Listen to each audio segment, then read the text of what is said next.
नालंदा विश्वविद्यालय। चलिए आज समझते हैं नालंदा विश्वविद्यालय के बारे में कि उसका निर्माण किसने किया और विनाश किसने की।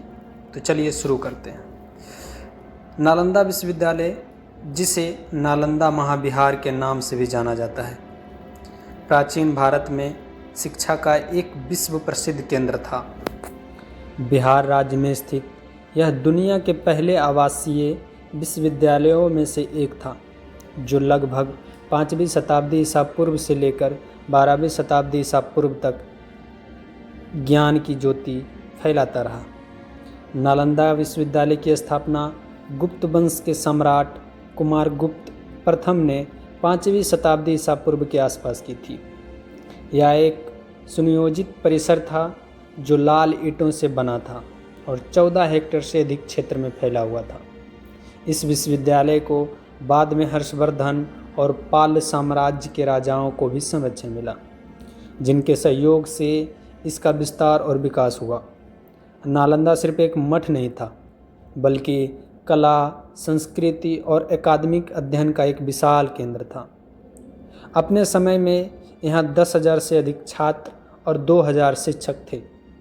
छात्र चीन, कोरिया, जापान, तिब्बत, इंडोनेशिया जैसे दूर दराज के स्थानों से यहाँ पढ़ने आते थे।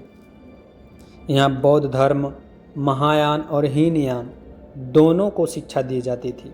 इसके साथ वेद, तर्कशास्त्र, व्याकरण, चिकित्सा, आयुर्वेद, गणित, खगोल विज्ञान और दर्शन जैसे विषयों की शिक्षा दी जाती थी।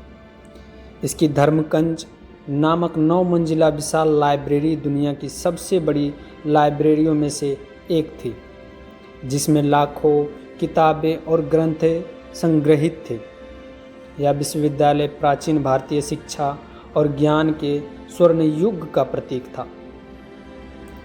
नालंदा ने अपने इतिहास में कई बार हमले झेले हैं, लेकिन इसका सबसे विनाशकारी हमला 12वीं शताब्दी के अंत में हुआ।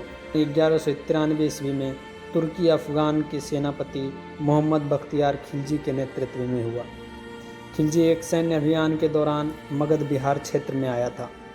खिलजी के आक्रमण के पीछे के सटीक कहानी में से विवाद भी है, लेकिन एक प्रचलित कहानी के अनुसार वह एक बार बीमार पड़ा और उसके वैद्यों द्वारा इलाज ना कर पाने पर उसने नालंदा के प्रमुख भिक्षु राहुल श्रीभद्र से उपचार करवाया। जब वह भारतीय वैद्यों की दक्षता से ईर्ष्यालु हुआ तो उसने भारतीय ज्ञान के मूल्य, खासकर बौद्ध धर्म और आयुर्वेद को नष्ट करने का फैसला किया। खिलजी ने विश्वविद्यालय पर धावा बोल दिया, हजारों भिक्षुओं को मार डाला और वहां से भगा दिया और मठों और कक्षाओं को लूटकर तहस नहस कर दिया। उन्होंने विशेष रूप से 9 मंजिला विशाल लाइब्रेरी रत्नोवदी सहित धर्मगंज के तीनों पुस्तकालयों में आग लगा दी। ऐसा कहा जाता है कि लाइब्रेरी इतनी विशाल थी कि उसमें मौजूदा लाखों किताबें और पुस्तकें 3 महीने तक जलती रही। इस विनाशकारी हमले ने न केवल एक महान शिक्षण संस्था को नष्ट कर दिया, बल्कि भारतीय उपमहाद्वीप से बौद्ध धर्म के पतन में भी एक निर्णायक भूमिका निभाई। यह हमला भारतीय इतिहास में सांस्कृतिक बर्बरता के सबसे भयानक कृत्यों में से एक माना जाता है, जिससे सदियों का संचित ज्ञान नष्ट हो गया। विनाश के बाद प्राचीन नालंदा फिर कभी अपनी पुरानी महिमा को प्राप्त नहीं कर सका। यह सदियों तक खंडर में दबा रहा। 19वीं शताब्दी में ब्रिटिश सर्वेक्षक फ्रांसीसी बुकानन, हैमिल्टन और बाद में सर अलेक्जेंडर कनिंघम ने इसके अवशेषों की पहचान की। आज यह स्थल यूनेस्को विश्व धरोहर स्थल है। वर्ष 2010 में भारत सरकार ने नालंदा विश्वविद्यालय अधिनियम पारित करके प्राचीन विश्वविद्यालयों को पुनर्जीवित करने का संकल्प लिया। राजगीर में एक समकालीन अंतर्राष्ट्रीय संस्थान के रूप में नालंदा विश्वविद्यालय की स्थापना की गई, जो आधुनिक युग में प्राचीन ज्ञान की विरासत को आगे बढ़ाने का प्रयास कर रहा है।